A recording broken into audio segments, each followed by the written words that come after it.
Welcome to TechIlipart channel, and in today's video I am going to show you how to check RAM speed in Windows 11. I will show you two methods that you can use to check your RAM speed. Now for the first method you need to go start icon and then right click and then click on task manager.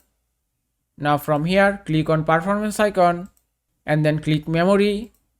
Now from here you can check your RAM speed. Also you can check your all the RAM details from here. You can see speed option here, which is your RAM speed. Now for the second method you need to go search bar and then type cmd and then click on command prompt.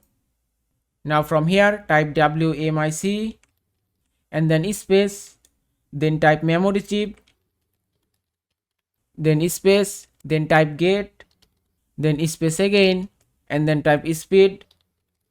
Now just press enter and from here you can check your RAM speed.